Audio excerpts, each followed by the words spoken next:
Making a goal doesn't just happen, no matter what league you're in. Winners plan to win. They map out their moves in advance, moves that'll give them a winning edge over the competition.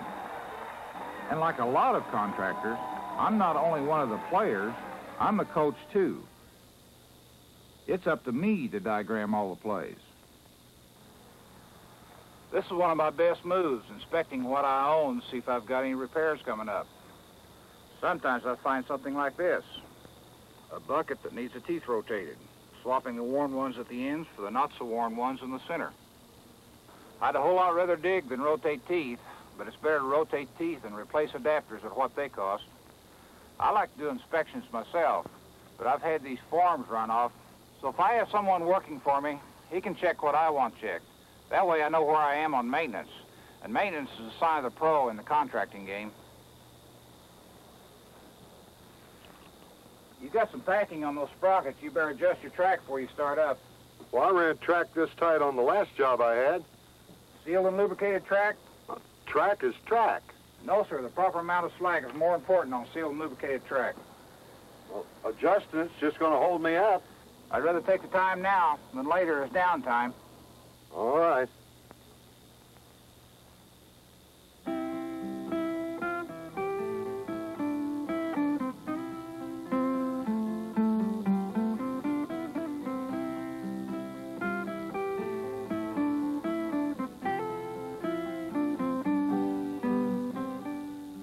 I started early letting the dealer do the undercarriage inspections. That's when he tipped me off that I might be running the track too tight, wearing out the undercarriages before their time. And he was the one that showed me the right way to adjust tracks.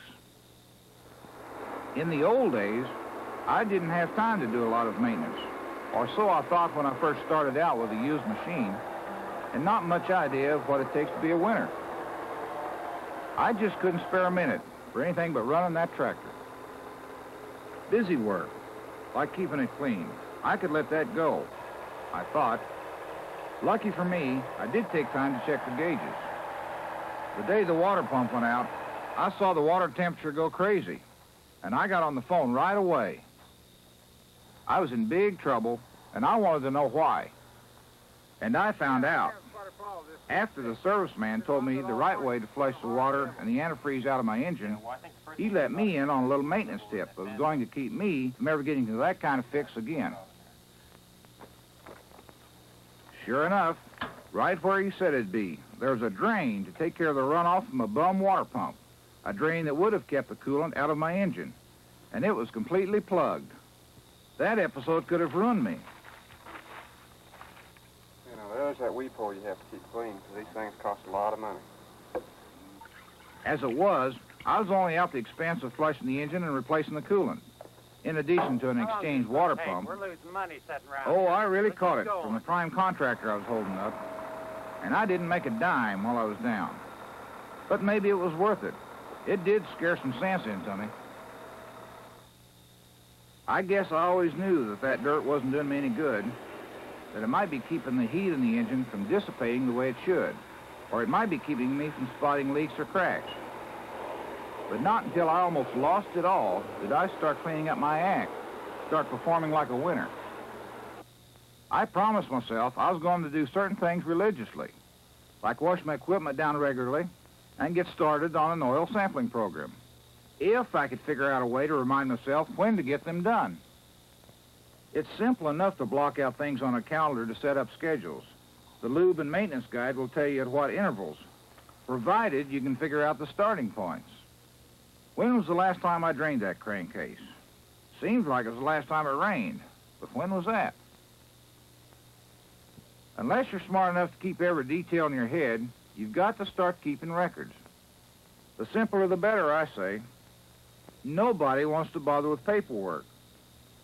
So if you can get hold of some pre-printed forms or design some of your own, something where you just have to fill in a blank or check something off, your records are more likely to be kept and more likely to be accurate. A word of caution, though. Records ought to be kept on machines, not people. If records get too dog-eared and dirty in the toolbox or rained on in the seat pocket, Any supermarket has plastic bags that'll protect them. Now that I've expanded and hire an occasional operator, so I have to depend on other people to make some of the entries, I put in a pin, too. The operator should have no excuse for not recording everything that's done to a machine every time. I found out, too, that a good part of managing your maintenance and keeping your repair bills down has to do with training yourself or someone you might hire.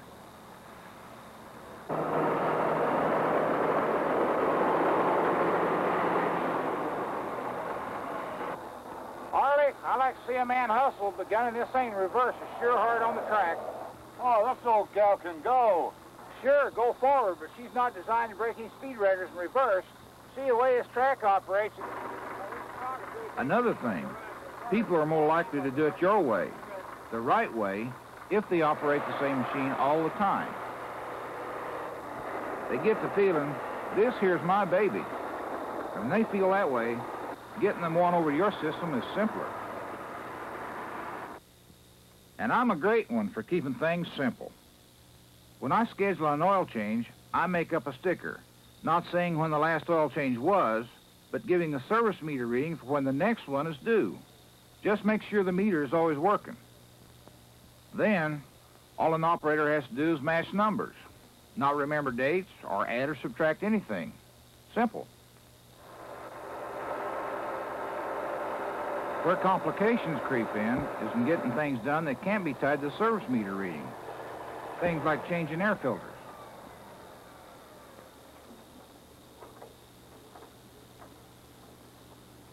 Trouble? No. The air filter indicator's beginning to show red. Just taking out the filter. And all this dirt? Look, it's 10 minutes for quitting time. Why don't you knock off now and come in early when the dust's not all stirred up? Okay. Some people get into the air filters more than they need to and throw away expensive filters too soon. Anytime that system is opened up, you run the risk of introducing dirt into the engines. Wait until the air cleaner's service indicator is all the way into the red before you change an air filter. Try to train the operator, if you have one, so you'll develop the kind of good judgment you need to get the routine maintenance done, not only at the right time, but under the right conditions. Attitudes in an organization flow from the top down. So once I committed myself to the idea that an ounce of prevention is worth a pound of cure, the operator started being my first line of defense. For example, I insist that the fuel be allowed to set in my storage tanks for a day or two, so any dirt or water that may be in it will have a chance to settle out. I refuel late in the afternoon when the workday is over, but before the warm air in the almost empty tank can cool off and cause condensation. Once a man's been told that as little as a teaspoonful of water can foul up a fuel pump, they start listening and looking. And if there's water in the fuel in spite of everything, then I don't have to tell them to stop and drain the water separator, even if they only did it an hour ago. I've got my operator to the point now where if something is the least bit off, say the engine seems to be losing power, he tells me. And we get together on a diagnosis. As usual, I follow the pattern of beginning with the simplest possible solution and going on from there, if necessary. Shut it down, Harley. What seems to be the problem? I don't know. I haven't got any power. I can't hardly get out of here. Sounds to me like a fuel filter's plugged. Well, could be. Let's start with that first. Doesn't make any sense to tear into an engine if all you need is a fuel filter. Hold it. Don't wet it down like that. Whatever plugged that filter up probably came from the tank. You might be dirty enough to clean inside of the filter. Use the priming pump to fill it up and force the air out after you get installed. Okay. That do it? Sure did. Yes, sir. The eyes and ears of your operators are some of your best detectives when it comes to spotting trouble while it's still in the manageable stage. Even better is a program of regular oil sampling, which can tell you what's going on inside all those high-cost machine components, in time for you to take action if you have to. I heard of a contractor friend of mine all set to bring his excavator in for an overhaul on the hydraulic pump because of the high number of hours on it. Found out through regular oil sampling it wasn't necessary. he could go ahead and start another job. That's the good news from oil sampling. The bad news, like what happened the time fuel was scarce, I'd bought some off-breed fuel from a different supplier. And here was the lab guy calling, say, a high chrome reading showed too much wear on my piston rings. Said I was trying to go too long between oil changes. Running your oil too long? Can't be. I follow that lube guide to the letter. Have you changed fuel suppliers recently? Well, yeah, I had to. Well, that's probably it. Your lube guide tells you about shortened oil change intervals when you use high sulfur fuel. Like I said, the bad news, when you get it from an oil analysis, you're still getting it in time to head trouble off at the pass. That dealer fellow said that high sulfur fuel can cut engine life as much as 65%. And even though changing oil oftener isn't cheap, I'd rather be out a few extra dollars now than thousands of dollars later for an engine. Of course, not all problems show up in an oil sample. What's causing smoke like that? I don't know. I haven't got any power. The hydraulics are sluggish. It's steering like a tub. Besides that, it's running hotter than hell. You check the coolant? With a machine showing that many signs of trouble, you've got about 24 ways you could go. Lots of options. You can barge in and try to handle it yourself. Could be your hydraulic pump. I really can't tell until I take it into shop. You want me to load it up? Nah, let me think about it a while. You can call in your mechanic, or you can turn anything that looks like a major repair over to your dealer's service department, which is probably your best bet. You know what that trouble turned out to be? All that running hot, losing power, sluggish hydraulics, worn linkages in the governor. Because of dropping RPMs, 50 or 60 RPM loss on high idle. I've got a good ear, but I couldn't hear it. Field servicemen say what with today's mufflers, not an operator or mechanic alive can tell within 200 or 300 RPM what the actual engine speed is, just by listening to it. When the high idle RPM drops just a little, the coolant doesn't circulate right, the engine runs hotter, and the problems multiply. It could happen on any make of diesel. If I'd have had to tear into that machine in my shop, I'd have had to take off half the components just to look them over. Then I might not have gotten around to the governor.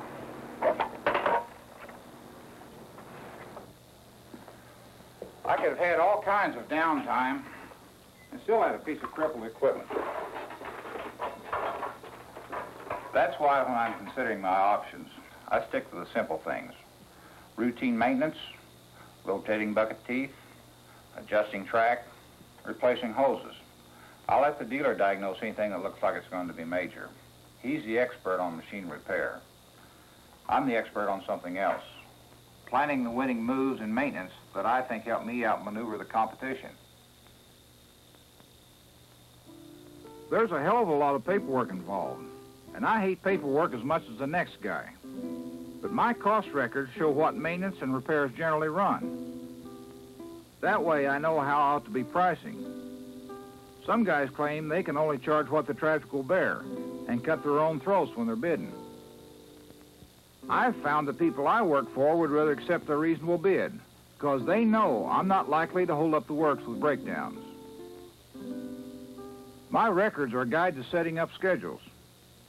They show about how much life I can expect from various components and how often I ought to be out there inspecting them.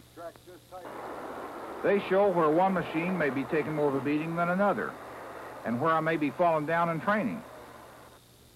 They show if the routine maintenance is actually getting done like I think it is.